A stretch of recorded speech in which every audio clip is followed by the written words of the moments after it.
Everyone wants to live an inspired life, yet so many people search for happiness following the footsteps of peers and taking advice from people who have different values and outcomes to which they're searching.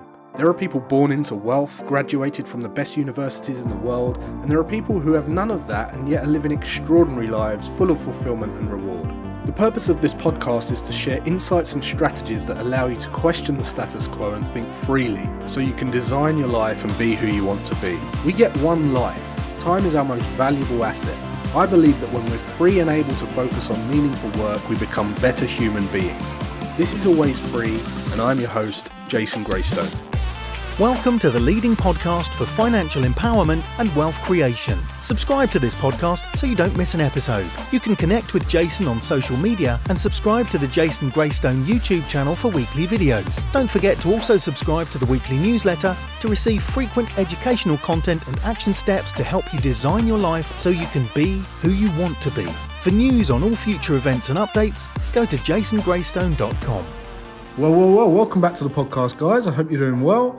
This is the number one podcast for financial empowerment and wealth creation. If you're listening for the first time, this podcast actually span off of a newsletter that I write each and every Sunday. And I did that for an entire year. And because of the information shared in that newsletter, there was demand for a podcast. And that's why the Always Free podcast came about. And the reason I mentioned the newsletter is because it's back this week. It took a little break when we got to episode 52, and now it's back this Sunday. So if you want to receive that newsletter, make sure you go over to www.jasongraystone.com and you'll be asked to fill in your name and email, and you'll receive that newsletter each and every Sunday.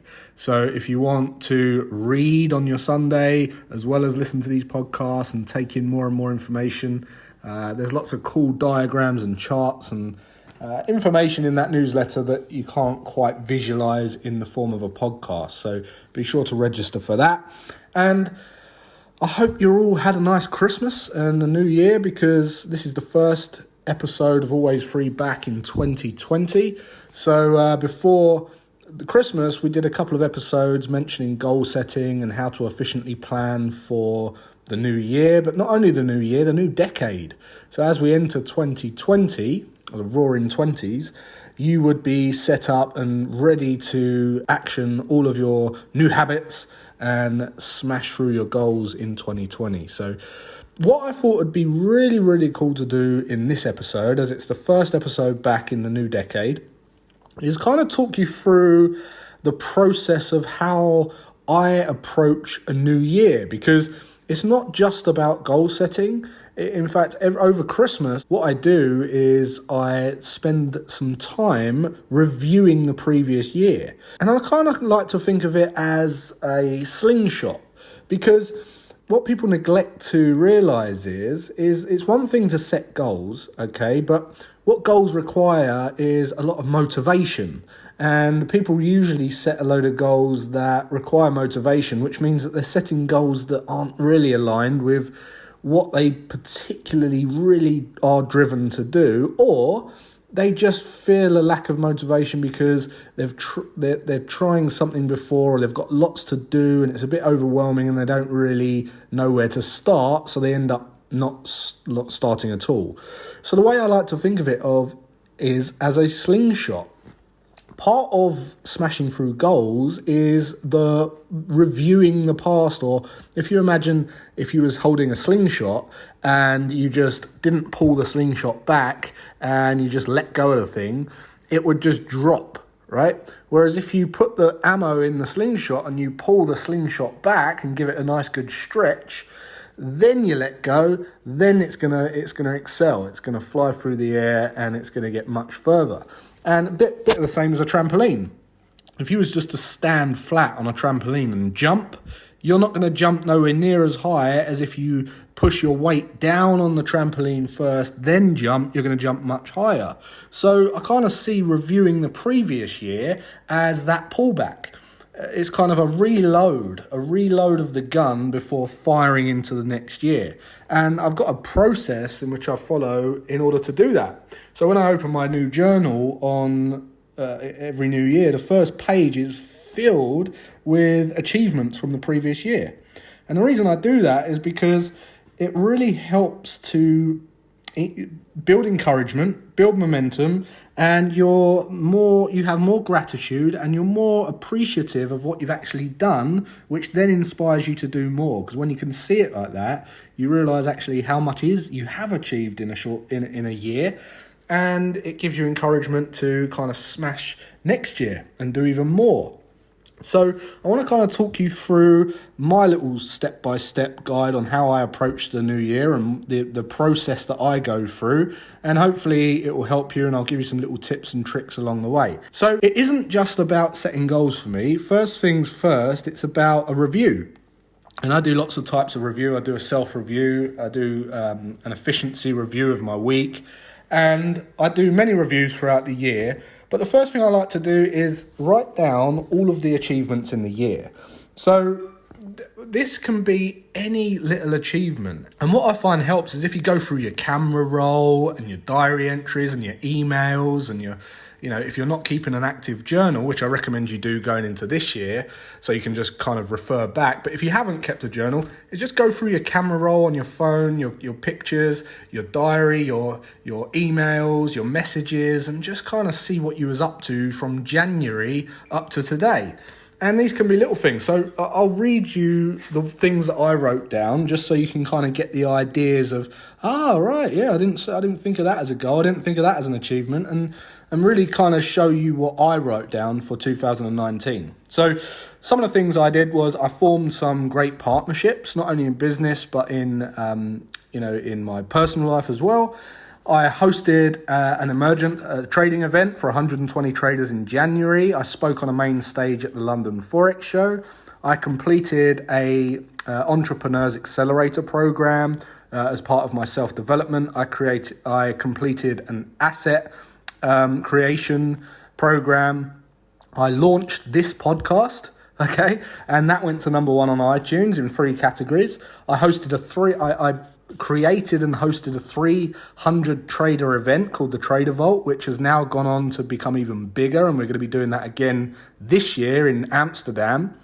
I hosted a charity party for 70 entrepreneurs and raised £18,000 for charity. I hit 42,000 subscribers on YouTube, 16k on Instagram, so that's a social leadership achievement. I learned how to ride a motorbike and got my full license. I interviewed Dr. DeMartini for this podcast. I did the breakthrough experience again with my wife, with DeMartini. I celebrated 10 years of marriage in Ibiza. I launched my new Tears of Freedom program, which was a great success. I was invited to speak at a Traders for Cause event in Las Vegas among some phenomenal traders. I spoke to 100 police officers over 2019 about wealth. I taught my son some homeschooling and how to enhance his social skills. I swam with turtles in the Maldives. I met some mentors. I co-wrote some best-selling books on leadership. I was invited onto several podcasts. I reached over 70,000 people with my podcast and newsletter. I had a 78% strike rate in my trading with a 32% return on investment. I hosted a trader event in Dublin. I purchased a Yamaha R6 sports motorbike. 2.5 years meat-free, so I haven't eaten meat for 2.5 years. I provided 1,800 e-learning day access for children in India, because everyone that enrolls into my Tears of Freedom program provides 30 days of an access to an e-learning program for a child in India. And also everyone that buys the program means that we can clear 5 kilograms of plastic from Indonesian beaches. So we also cleared 500 kilograms of plastic from Indonesian beaches. I also moved house. I became even more financially free, and I built stronger relationships with my wife and some of my other family members, and I read 36 books. So although that was a quick list of kind of making me sound a bit big-headed because you're seeing it as me kind of telling you what I did, for me that was just achievements in the previous year, but hopefully you got some ideas on how kind of detailed and how not detailed I went into in just writing down that list. Now, once you've done that, that's the first thing I do. The second thing I do is write down a list of disappointments. Okay, so I'm not going to go through all of mine, and I'm going to go through all of these kind of what I do and how I do it, but I'm not going to write down it. I'm not going to show you every single list. But the next list is a list of disappointments. What disappointed you? Okay, what did you think? Oh, well, that wasn't really what I expected. It didn't meet my expectations. That person disappointed me. That process disappointed me. Something about that event disappointed me, or that holiday, or whatever disappointed you, and try and write down why it disappointed you as well. So that's the next thing I do. What's really cool about writing down the disappointments is because usually if you do it for a few years, you find that there's common themes, and it's normally what you're passionate about. It's the passion, okay? The things that frustrate you. And normally, after you've been writing down what disappointed you for a few years, you'll look at it and you'll go, wow, or it might even be the list that you've written down right now. Those things might have a common theme, and you think, wow, that's the problem I'm going to solve. Okay, so it could help in your business, and it could help in later on in this list, which I'm going to explain in a minute. And then the next thing I write down is what I learned.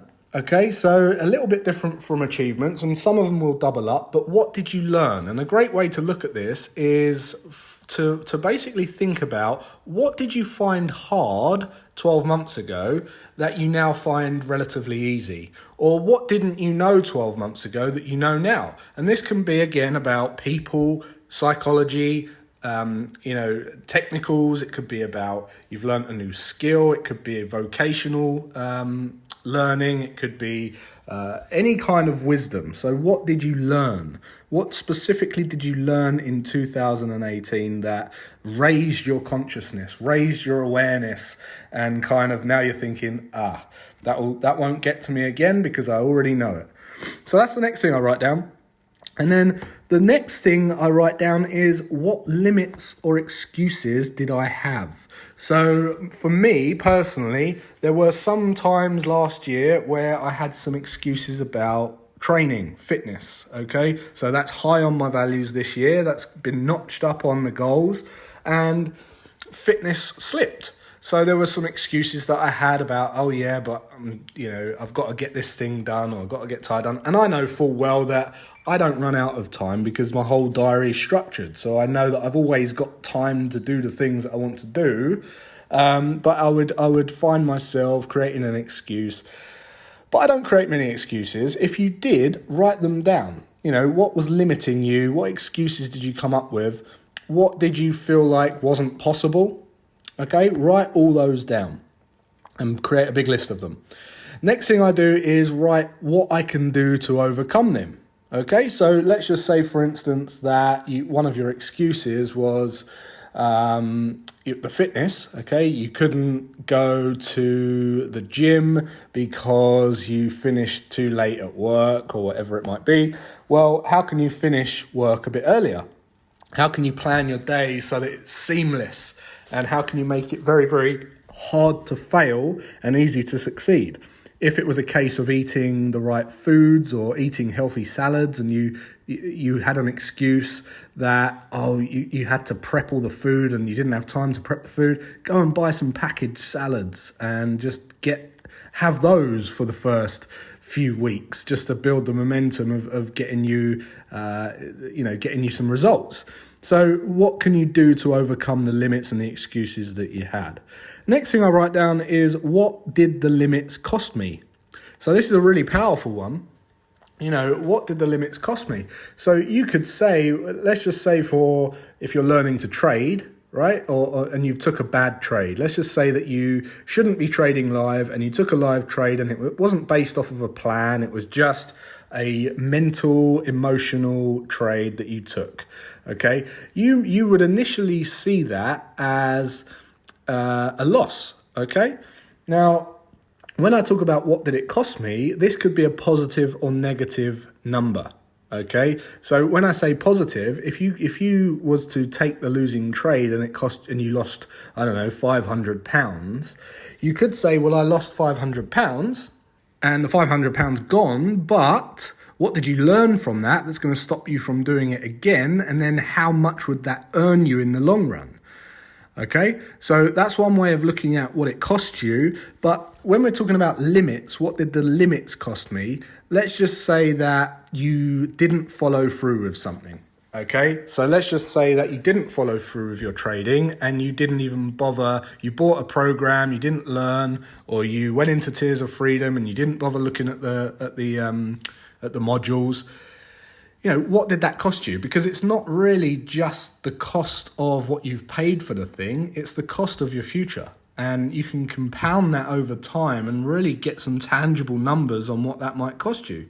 Okay, I was doing some figures today, and let's just say that I stopped doing this podcast. Okay, if I stopped doing this podcast, it would fizzle out, okay? And the messages that I'm trying to get through to people would fizzle out eventually. Whereas if I was to share this with one person every month, and that person was to share it with 5 people, and out of those 5 people, only one person shared it with another 5 people, and then out of those 5 people, only one person shared it with another 5 people, and that went on for months and months and months and months and months. By the end of the year, okay, I might have about 60,000 people that it reached, okay? That's the compounding effect. But when you talk about generations, we're talking about millions and millions and millions of people would be reached if that carries on. So then you can start to work out, if let's just say that you've got a podcast or you're trying to get your message out there and you've got a business, there's a conversion rate laying in the background of how many people will share and how many people will convert. And if you're selling a product for £100 and you're getting a conversion rate of 1 person in 5, and out of that you're getting a 50% profit margin or what have you, you can start putting some numbers to those. And any limits and excuses that you had for not going out and doing a podcast or not speaking to the world and getting your message out there, that's what it's cost you. So I like to write a list of little things like that of what it cost me. It can be in health, it can be in relationships, it can be in business, it can be in wealth building, it can be in anything, fitness, everything. So once you've done that, the next thing I write down are my top values. Now, I try and write my top 5, okay, because they change slightly every year. Now, I've had the same top 3 since I can remember, all right? But the 4 and 5 seem to shift around and they slightly change. You want to write at least your top 3. And if you don't know what these are, go back to the podcast episode where I talk about what you have on your physical space the most, what you spend your most time doing the most. Go back and listen to the Purpose podcast I did just shortly after the D Martini podcast. So top 5 values, what are they? Write them down. Next thing I do is I ask myself, what problems do I want to resolve in 2019? So I write a list of these things of problems I want to solve. So that could be problems in the world, that could be problems in education, problems in products and services, and problems in business, problems in my family, problems in my health and fitness. So what problems do you want to solve? What's really an itch you want to scratch? Is it animals? Is it veganism? Is it to do with a system in your business that isn't working and you just really want to solve the problem? Is it to do with a relationship that you've got? So write down what problems you really want to solve in 2020. Next question I write the answer to in my journal is, what is the one problem that I want to leave behind? Okay, so there's going to be some things in your life that are not efficient to keep trying to tackle. Okay, things you can't control, and something that's been getting at you, something that you just keep going, damn that thing, right? Something that really gets your back up that you can't control, and it's been a running thread through your life for the last God knows however long, for the last few years, and you just want to leave it behind. What is that one thing that you're just gonna, you know what, I'm not gonna disperse my energy on that. I'm a friend that always has someone, I'm always the shoulder to cry on for that friend. They always come round and put it on me. They never listen to me. They just put all their stuff on me. Let them go, right? If you've given them a chance, get rid. If you've got someone who's just sucking your energy, or some kind of situation that's sucking your energy, that frustrates you but you can't control and it's a problem, get rid of it. Let it go. So try and come up with a good one for that. The next two questions are similar, and one is for achievements and gratitude, and one's for goals in the future. So the first question is something that I got better at, okay, in terms of a skill or in terms of a relationship or communication or a job or trading, whatever it might be, something that you actually got better at. Was it just timekeeping? Was it structuring your diary? Was it communications with your kids at dinner? What did you get better at? And then what are you going to get better at? So something you're going to get better at. And I'm not talking about let's just say you're a golfer and golf's your main focus and you're just continuously getting better at golf. Yes, you might have that on there. I'm talking about more things that are more kind of habitual, where you've got a daily habit that you can just tweak slightly and get better at. So next I write down all the kind of goals that I have in all areas of life. So wealth and finance, wisdom and knowledge, and my business and social and so I basically go through my goal setting procedure, which I went through in the last podcast, and I do that for all areas of life and just set my goals. Okay, so and then once I've done that, I set up some habits, as I just mentioned, and then I go on to the next phase of basically writing activities and experiences. So what activities do I want to try? And what do I want to experience? Okay, writing this out is, and breaking it down this way, it's not so much a goal that's hidden in the background. You're actually writing down what activities do you want to try and what do you want to experience. Just write them down, because one of our members in our Tears of Freedom group, Seb, over Christmas, he was asking questions to the family about what they would love to do in life if money wasn't an object and all the rest of it, right? And he said that the amount of people who had been together like 20 years, 25, 30 years, and the answers they were coming up with, they would look at each other and go, I had no idea you wanted to do that. So, people don't write this stuff down, so it just gets lost in the background. And I highly recommend that you spend the time just writing down activities that you want to try and experiences you want to have. And even if you don't experience them or achieve them this year, well, then it can be on the things for last year. You might have some excuses as to why you didn't do them, but write them down, and then they're there, and then you know that they're there, so you can work towards having them and doing them. So the next thing is gratitude and affirmations. Okay, so I spend a little bit of time writing down, not too many, 5 to 10 things that either I am, I can, or I have. So this is where you're grateful for kind of what you are, okay, what you can do, and what you have in your life, okay, or what you have achieved. So spend some time writing 2 to 3 things on each of those. So I am something, and then I can something, okay, I have something. So it might just be that you're healthy. It might be that you have a loving family, right? It might be that you spend every day choosing what you want to do every day. It might be that you don't worry about the finances anymore. So spend some time writing down that. Again, it's I am, I can, I have. And write 2 to 3 things for each. The next thing is kindness. Okay, so every year I dedicate a certain amount of time to kindness. Now this is charity, this is family, and it's just giving basically. So last year I read through some of mine that I'd already done, but I spend some time just writing about 3 to 5 things on ways that I can show kindness in 2020. So getting ready for the year, just write down 5 things. It can be big or small, little or large, things you can do to show kindness in 2020. It might just be a little phone call. It might be to give someone a gift or give someone a bit of money, or whatever it might be. Go and help a charity, whatever that might be. Go and do that, right? Go and write that down.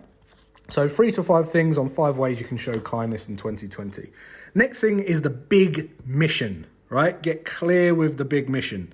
Why are you here? What are you doing? What is it you are here for? What are you working on? What is the mission? Okay? Is it to and the way you can kind of really root deep in that is ask yourself, how can you help the world? How do you want to help the world? How do you want to contribute? What do you want to contribute towards?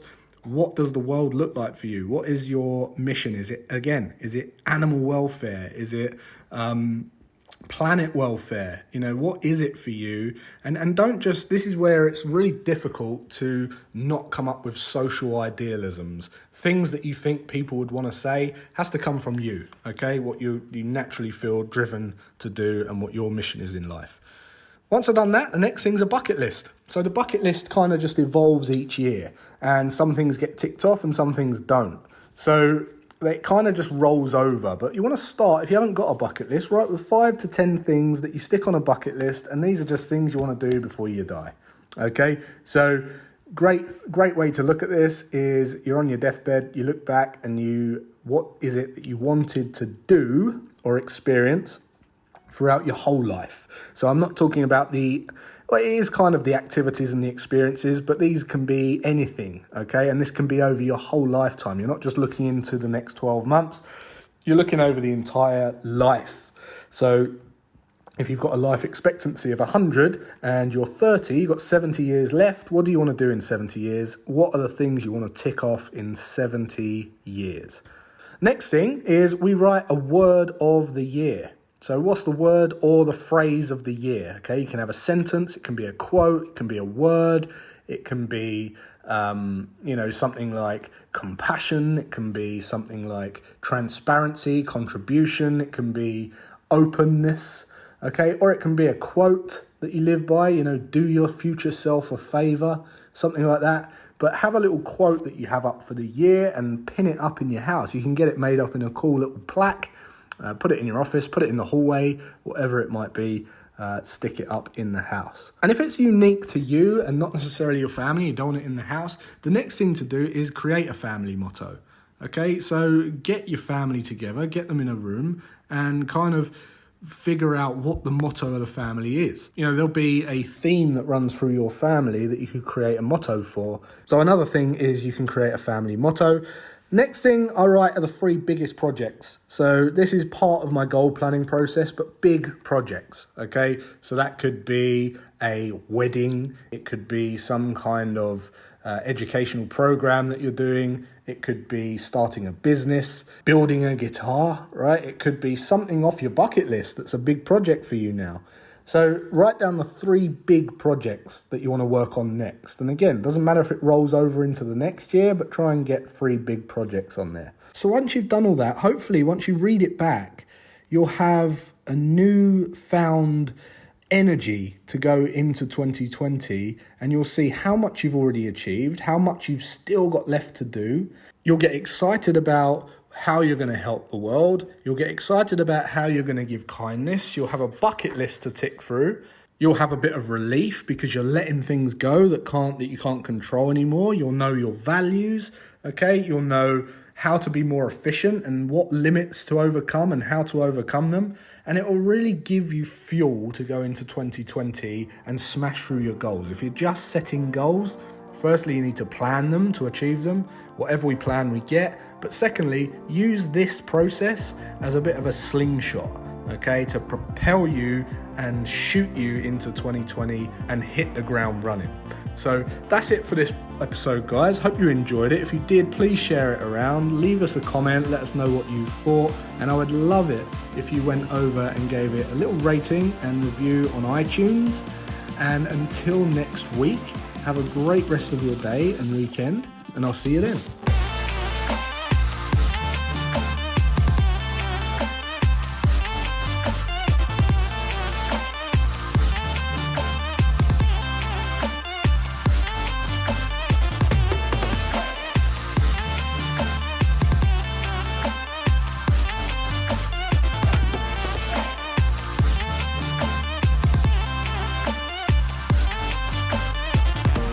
Subscribe to this podcast so you don't miss an episode. For news on all future events and updates, go to jasongraystone.com.